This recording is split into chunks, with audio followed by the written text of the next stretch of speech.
कर्नाटक का नाटक एक बार फिर शुरू हो चुका है। देखा जाए तो पिछले कई महीनों से यहाँ सरकार में और सरकार की नीतियों को लेकर लगातार उठापटक चल रही है। ऐसे में जो सबसे बड़ा सवाल है जो यहाँ की सियासत में तैर रहा है वो है आखिर कौन होगा सिद्धारमैया का उत्तराधिकारी। जो नाम गिनाया जा रहा है उस नाम पर क्या सहमति बन पाएगी? उस नाम के सामने आने के बाद क्या क्रांति करने जा रहे हैं डिप्टी सीएम शिव कुमार? बखेड़ा शुरू हुआ एक बयान से। कर्नाटक से सीएम सिद्धारमैया के बेटे यतीन्द्र ने एक नया विवाद खड़ा कर दिया है। उन्होंने लोक निर्माण विभाग मंत्री सतीश जारकिहोली को अपने पिता का राजनीतिक उत्तराधिकारी बनाने का सुझाव दिया है और इसके बाद से ही कर्नाटक की सियासत गर्मा गई है। यतीन्द्र के इस बयान के बाद डीके शिव कुमार की नाराजगी भी साफ देखी जा रही है। अब राजनीति के जानकार शिव कुमार के अगले कदम का इंतजार कर रहे हैं। क्या होगी अगली चाल? इस पर सभी की नजरें टिकी हुई हैं। सुगबुगाहट है कर्नाटक की कांग्रेस में नेतृत्व परिवर्तन हो सकता है। इसे लेकर जारी घमासान के बीच मुख्यमंत्री सिद्धारमैया के बेटे यतीन्द्र ने एक नया विवाद खड़ा कर दिया। उन्होंने अपने पिता के राजनीतिक उत्तराधिकारी का सुझाव दिया और नाम की घोषणा तक कर दी। यतीन्द्र ने ये बयान नवंबर क्रांति की अटकलों के बीच दिया है। दरअसल बेलगावी में एक कार्यक्रम को यतीन्द्र संबोधित कर रहे थे और इस मंच से उन्होंने कहा उनके पिता सिद्धारमैया अपने राजनीतिक जीवन के अंतिम पड़ाव पर हैं। ऐसे समय में एक ऐसे नेता की जरूरत है जो वैचारिक रूप से प्रगतिशील सोच रखने वाला हो, जिसके मार्गदर्शन और नेतृत्व में पार्टी को बढ़ावा मिले। जारकिहोली के नाम का सुझाव देते हुए यतीन्द्र ने कहा, सिद्धांतों के प्रति प्रतिबद्ध नेता मिलना मुश्किल है, लेकिन जारकिहोली पूरी प्रतिबद्धता के साथ अपना काम कर रहे हैं और उन्हें ऐसा करते रहना चाहिए। जो इस बयान ने डीके शिव कुमार को नाराज तो कर दिया है। वैसे भी उनकी नाराजगी सीएम पद को लेकर पहले से ही थी।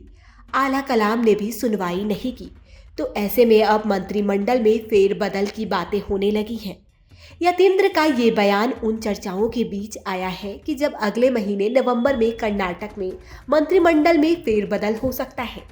कर्नाटक में कांग्रेस सरकार इस साल नवंबर में अपना आधा कार्यकाल पूरा कर लेगी। नवंबर क्रांति कहे जाने वाले कर्नाटक कांग्रेस अध्यक्ष डीके शिव कुमार को सरकार के शेष कार्यकाल के लिए मुख्यमंत्री बनाए जाने की संभावना है। यतीन्द्र के बयान से मचे बवाल में शिव कुमार के समर्थक भी खुलकर सामने आ गए। विवाद बढ़ता देख यतीन्द्र ने अपने बयान से पलटी मारी और बाद में पत्रकारों को संबोधित करते हुए नेतृत्व परिवर्तन की किसी भी बातचीत से साफ इनकार किया। यू टर्न लेते हुए उन्होंने कहा कि नेतृत्व परिवर्तन के बारे में सभी चर्चाएं महज अटकलें हैं। कांग्रेस महासचिव रणदीप सिंह सुरजेवाला को भी आगे आना पड़ा।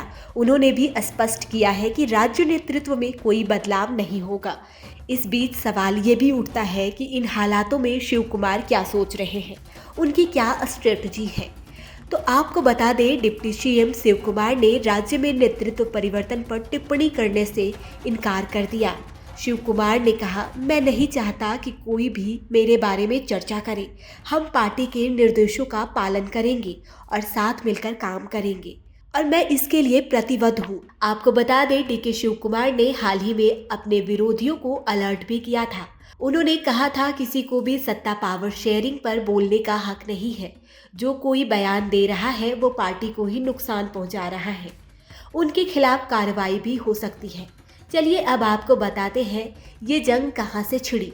देखिए, सिद्धारमैया ने हर मंच से लगातार दोहराते रहे हैं कि वह मुख्यमंत्री के रूप में पूरे 5 साल का कार्यकाल पूरा करेंगे, जबकि शिव कुमार का कहना है कि अंतिम निर्णय कांग्रेस आला कलाम लेगा। इतना तो तय है कि डीके शिव कुमार से ज्यादा आला कलाम ने सिद्धारमैया पर भरोसा जताया है। अब क्यों जताया है ये एक अलग विषय है, इस पर फिर कभी चर्चा करेंगे। लेकिन मई 2023 में कर्नाटक विधानसभा चुनाव में कांग्रेस की जीत के बाद सिद्धारमैया और शिव कुमार के बीच मुख्यमंत्री पद के लिए कड़ा मुकाबला था।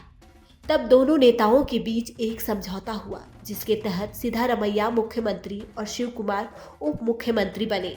लेकिन शिव कुमार की नज़रें सीएम की कुर्सी पर हमेशा टिकी रही कि कभी न कभी तो आला कलाम का आदेश आएगा। लेकिन यतीन्द्र के इस बयान ने तो फिर से शिव कुमार के सपनों पर जैसे पानी फेर दिया।